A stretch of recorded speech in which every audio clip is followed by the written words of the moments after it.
మన జీవితంలో యేసయ్య లేకపోతే, ఆయన కృప లేకపోతే ఈరోజు మనం ఈ స్థితిలో ఇక్కడ నిలిచి ఉండే వాళ్ళము కానే కాదు.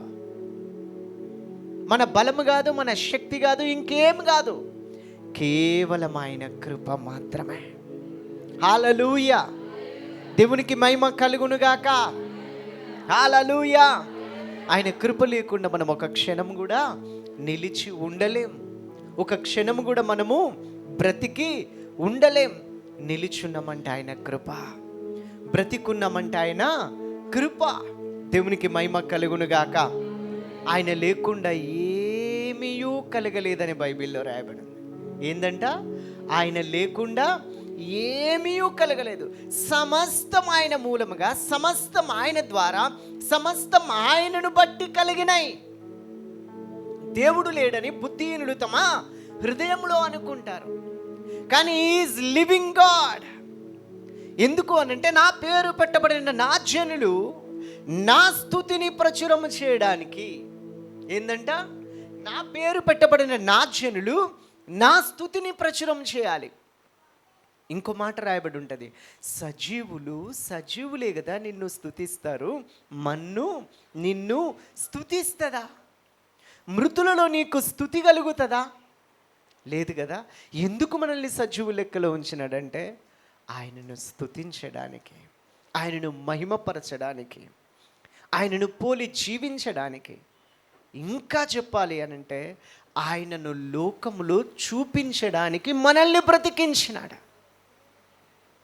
ఆయనను లోకంలో చూపించడానికి మనల్ని బ్రతికించుకున్నాడు. చనిపోయి తిరిగి లేచి ఆయన మనలోకి వచ్చినాడు, మనలో నుండి తన్ను తాను ప్రత్యక్షపరచుకోవాలని. దేవునికి మహిమ కలుగునుగాక. హల్లెలూయా! ఒకసారి పౌలు ఓడ బ్రద్దలైపోయి, ఆ ఓడలో ఉన్న దాదాపు 200 మంది ఆ చెక్కల మీద, వాటి మీద ఆ దరికి చేరేసరికి అది మెలితే అని ఒక ద్వీపం.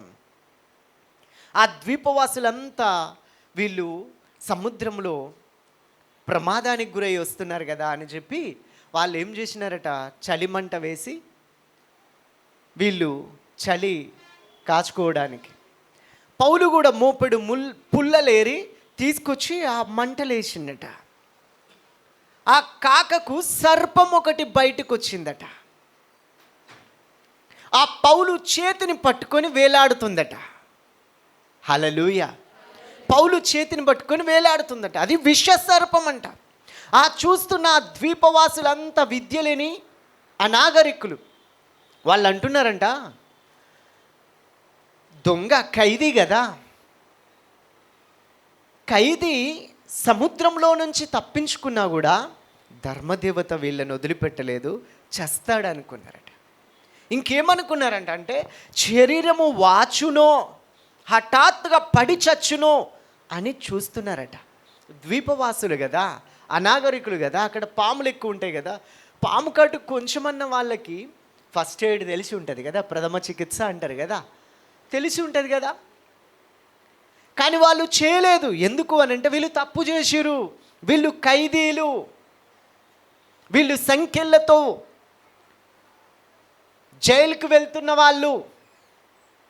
చూద్దాం ఎట్లా పడి చేస్తారో, చూద్దాం శరీరం వాచిపోయి ఎట్లా చేస్తారో, చావడం చూస్తున్నారు. ఇక చేస్తాడేమో అని ఎదురు చూస్తున్నారు. కానీ శరీరం వాయలేదట, వాళ్ళు చావలేదట. ఒక్కసారి ఆ మాట చూద్దామా?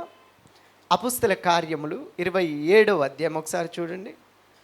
మేము వెలితి అని తెలుసుకుంటే అనాగరికులు వాళ్ళకు ఉపచారం చేసినారు. వర్షం గురించి చలిగా ఉంది, నిప్పు రాజబెట్టి అందరిని చేర్చుకున్నారు. పౌలు మోపడు పుల్లలేరి నిప్పుల మీద వేసినాడు. ఒక సర్పం కాకకు బయటకు వచ్చింది, అతని చెయ్యి పట్టుకుందట. ఆ ద్వీపవాసులు ఆ జంతువు అతని చేతిని విరేలాట చూసినప్పుడు, నిశ్చయముగా ఈ మనుషుడు నరహంతకుడు, ఇతడు సముద్రం నుండి తప్పించుకున్నా కూడా న్యాయం అతనిని బ్రతకనీయదని తమలో తాము చెప్పుకున్నారు, గుసగుసలాడుకున్నారు. ఆ తర్వాత అతడైతే ఆ జంతువును అగ్నిలో జాడించి వేసి ఏ హానియు పొందలేదు. 6వ వచనం చూడండి. వారతని శరీరము వాచునో లేక అతడు అకస్మాత్తుగా పడి చచ్చునో అని కనిపెట్టుచుండ్రి. సచ్చుటుడు ఎంత శత్రువు అయినా కొంచెం బతికించాలని చూస్తారు కదా, ఎట్లా చేస్తాడో చూద్దామని చూస్తున్నారు. చావు చూస్తున్నారు, చావు చూడాలని అందరూ కనిపెట్టుకొని ఉన్నారు. చాలాసేపు కనిపెట్టుచుండిన తర్వాత అతనికి ఏ హానియు కలగకుండా చూచి ఆ అభిప్రాయము మాని. హల్లెలూయా. ఏమైందంట? చాలాసేపు చూసినారంట, విషం ఎక్కింది, ఇంకా గంటలో చేస్తాడు, హాఫ్ అన్ అవర్లో చేస్తాడు అనుకున్నారు, కానీ పడట్లేదు, చావట్లేదు, శరీరం వాయట్లేదు. చాలాసేపు కనిపెట్టుకుంటే చూసి ఆ అభిప్రాయం మానినారంట ఆయన చావనందుకు. అక్కడ ఒక మాట రాయబడింది చూడండి అందరూ బైబిల్లో, 6 లాస్ట్లో, ఏ హానియు కలగకుండా చూచి ఆ అభిప్రాయం మాని.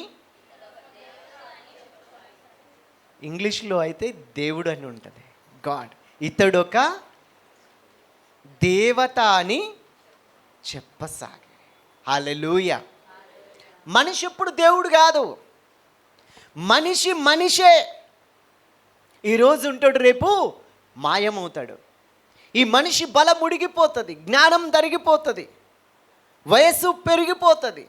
ఒక టైం వచ్చినప్పుడు ఈ గుప్పెడంతా గుండె కొట్టుకోవడం ఆగిపోతుంది, ఎత్తి పడేస్తారు, మట్టిలో కప్పి పెట్టేస్తారు. మనిషి టెంపరరీ కదా, మనిషి మనిషే. కానీ అప్పుడే వాళ్ళు నరహంతకులు అన్నారు, అప్పుడే వాడు చేస్తాడేమో అని అన్నారు, అప్పుడే వాళ్ళ అభిప్రాయం మార్చుకున్నారు. మళ్ళీ వెంటనే ఇతడొక దేవుడే. హల్లెలూయా.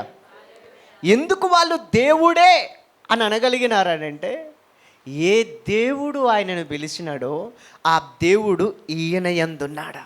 దేవునికి మహిమ కలుగునుగాక. ఈరోజు సజీవంగా మనల్ని ఉంచినాడు కదా, మనం ఏం చేయాలి? సజీవులు సజీవులే కదా, నిన్ను స్తుతిస్తారు, మన్ను నిన్ను స్తుతించునా. హల్లెలూయా. మంటిలోకి వెళ్తే స్తుతించలేము కదా, మనుషులంగా బ్రతికున్నాము కదా. అందుకే నేను చావను, సజీవుడనైనా దేవుని క్రియలు వివరించేదను. దేవునికి స్తోత్రం.